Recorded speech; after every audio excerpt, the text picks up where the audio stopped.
Hello everybody and welcome back. It's your old man Mark Bryce, and today I have here the wheel spacers and adapters that I needed from the get-go. I made a previous video on trying to install hub-centric wheel spacers on my vehicle just to find out that they were not made for my vehicle. They were made for the WK. I drive a Jeep WK2, the Jeep Grand Cherokee 2011 to 2021. So I did some more investigation, came across this company, forgot how much I paid.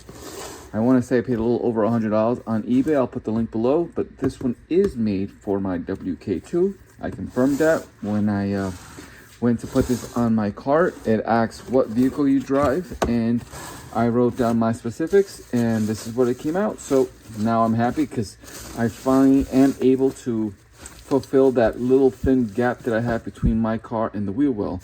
I want to poke these out. I want to poke my factory wheels out. As I mentioned before, I do not want to invest in new rims, at least not yet. So I might as well just invest $100 and get some wheel spacers for them.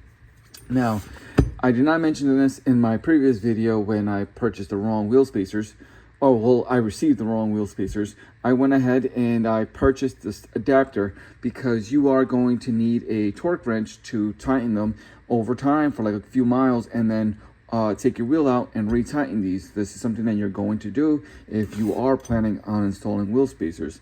Look at these beauties. They are shining. Look at them. And these are the exact size that I wanted before, 1.5. Let's confirm that, and they are 1.5 right there. This is the thickness that I want so my wheels can poke out. And as I mentioned, this is my half drive torque adapter because I do not want to purchase a full long actual torque wrench tool just so I can have this huge tool with me. I don't need that. I'd rather have this small adapter. I can close it up, put it into my drawers, and then when I need it, take it back out and just use the a 1/2-inch drive tool to use the adapter with. But now let's go ahead and put these bad boys inside my vehicle. Oh cool, it even comes with this. All right, so let's go ahead and do that now because I am very eager to install this. All right, so the first thing we're going to go ahead and do is we're going to loosen all 5 lug nuts. Don't remove them. And then we're going to go ahead and we're going to take our jack lift and we're going to jack up the car and put the jack stands on it, so then we can go ahead and remove the wheel. Please excuse my car, it's very dirty. It's been raining for the past couple of days. But let me go ahead and show you where I'm going to use my jack lift, where I'm going to place it. Place it right here. This area, placing my jack stand right here. This area. Right here. This is the area, sorry about that. Right here. All right. And because I'm using a Jeep Grand Cherokee, it's a larger vehicle. I have a 3-ton jack lift, but it all depends on your vehicle. If you're doing this on a sedan or small car, you do not need a 3-ton, but it does help. All right, so we went ahead and removed all 5 lug nuts, and then we were able to remove the wheel. Now let's go ahead and use a wire brush for the next step. All right, to avoid any improper fitment, we're gonna go ahead and take our wire brush and we're just going to remove any dust or sediments that are stuck in between. The perfect time to use your brake cleaner. If you don't have any brake cleaner, go ahead and get a air duster and just go ahead and apply some air right here. Just clean this area out to make sure that there are no more sediments laying around.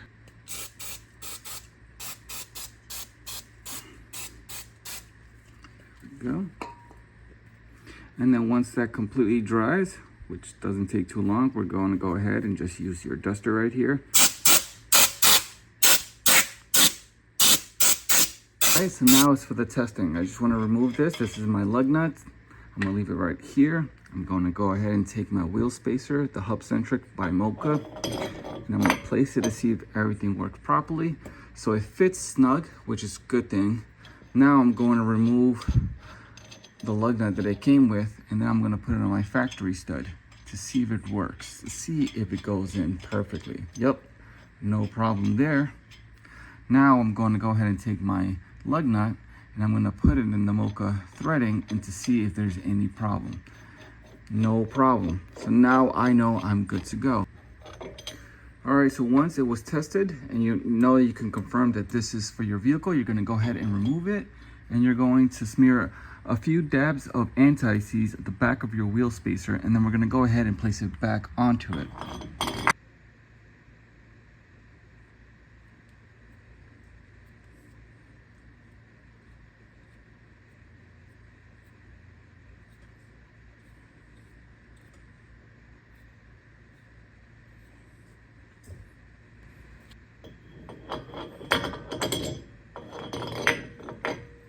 Alright, so now the next step is we're going to remove all 5 lug nuts from the Moca wheel spacers. We're going to remove them, and we're going to go ahead and put them onto our factory studs here.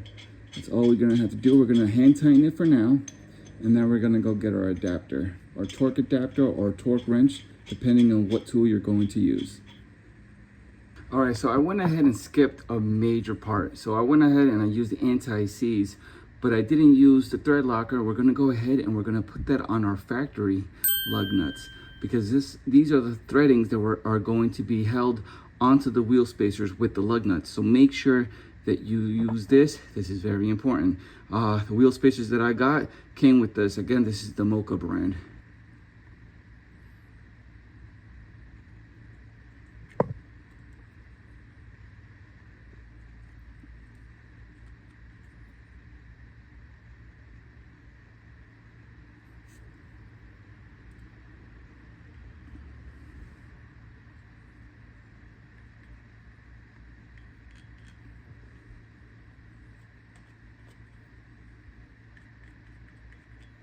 Hopefully you're able to see this. It is at the max 90 pound of torque right there. So I'm going to go ahead I'm going to start on a star pattern. First, second, third, fourth, and fifth. I'm going to try to do this all on camera. I'm going to be using my body weight to make sure that I reach that desired 90 pounds. Again, this is for the Jeep Grand Cherokee Altitude 2020. As you can see, I have a flat head here so the rotor doesn't move with my weight. All right, that one was at 85.4. That was one.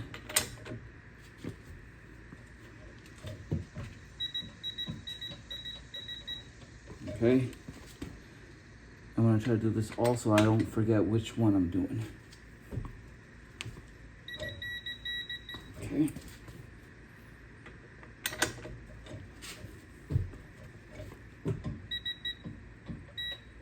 Okay, that was 94.7. I'm gonna try to get them all around that same. There. All right, we're good. That one was a little over. That was at 97.8. But now I'm secure and I'm happy and satisfied that all those lug nuts are not going anywhere. So now, hopefully I caught all that. I'm sorry if it was blurry. I didn't know that my camera was gonna be like that, but hopefully I caught all that. So they're all at 90 to 94 pound of torque. I'm secure and I'm safe with that. Now I'm gonna go ahead and do all 4 wheels, install the wheel spacers, and I'm gonna drive for about half an hour just to try to reach that 25-30 miles. So then I can come back and retighten all my wheel spacers. Yes, you need to do this to make sure that everything will be done safely, because the last thing you want is to be on the expressway, highway, interstate.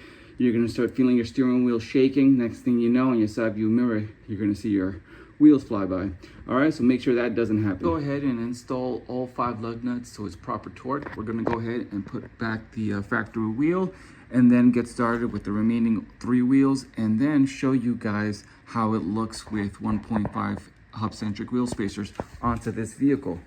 Keep in mind, this is a Jeep Grand Cherokee Altitude, and the specs, the torque for these wheels are 110 to 130.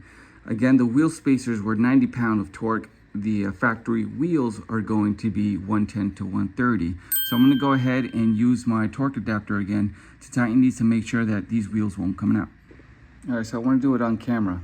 In order to turn this into 110 to 130 pound of torque, I just got to hold the up button and wait until I reach the 115, 120. Hold on, I'm almost there. I'll do it at 115.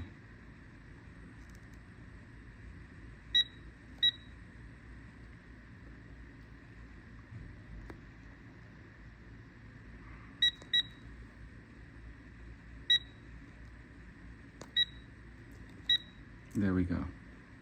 And that's about it. Now you're safe to go ahead and use this to tighten your factory wheels. Check that out. That looks beautiful. 1.5 is perfect for this type of vehicle. I'm going to show you a better angle outside, but I just want to show you in comparison to 1.5 in the front. Look at the factory.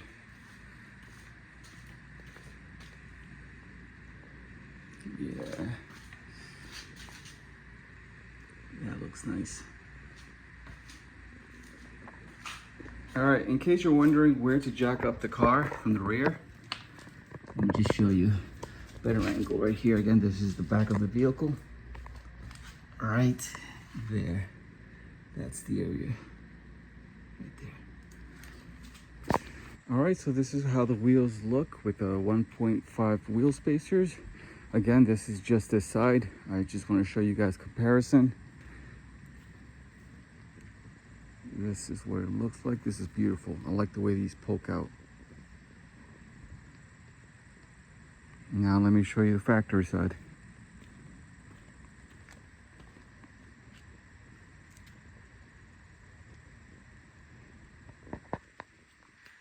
There you go. Let's spread it out for you guys. So this is factory.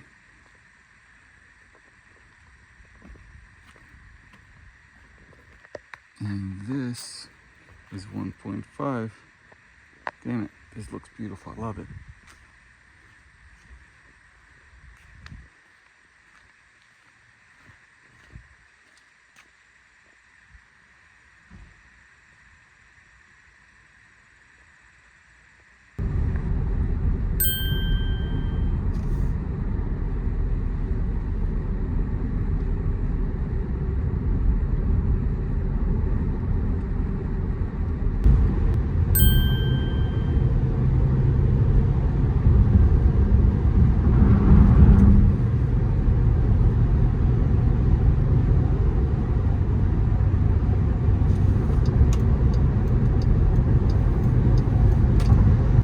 Go, all four wheels are now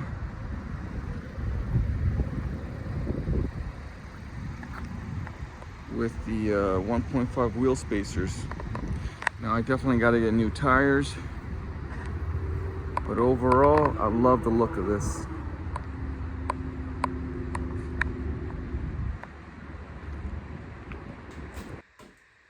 Alright everyone, so this is the end of the video. Thanks for watching. This is my last clip. I'm not sure how I'm going to cut this into the video, but it's been 3 days. It's been 2 days of driving. This is the third day. I'm going to go ahead and remove my wheels so I can retorque the wheel spacers. That is something you're going to have to do once you start passing the 25 to 30 mile mark. For the past 2 days, I have driven a lot. I want to say I have driven over 150 miles without retorquing. So today, now that my wife and my kids are not home, I'm going to take my time to retorque and make sure everything's proper. Do I like these Moca hub-centric wheel spacers? I love it. I have no problem with them. I'm so glad I went ahead and purchased the 1.5 because I was kind of hesitant. I wasn't sure if I wanted to get the 1.25 or the 1.50. I'm so glad I went with the 1.50 just because I love the way it pokes out. It's just right over the fender. And that's what I wanted, either in the middle or a little over. I just felt like if I got the 1.25, it's going to be a little inside the fender. And I didn't like that, especially how it looks factory.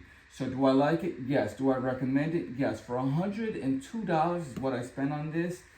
Totally would recommend them. Just make sure you follow everything with the thread locker, with the anti-seize, with a torque wrench or a torque adapter. Those are the stuff you're going to need, including jack stands and jack lift. Now, if you don't have any of this, you definitely should take it to a professional who has all the tools, someone that you're comfortable with. But aside from that, love it. Now, one thing I do have to mention, my tires. I'm sure you're watching this video and you're looking at these tires. Yes, when I bought this car 9 months ago, I already knew I needed new tires, and I've driven a lot with this car, and I still have not gotten new tires, but that is my next purchase. Well, everyone, thanks for watching, and I'll catch you on the next one. Peace.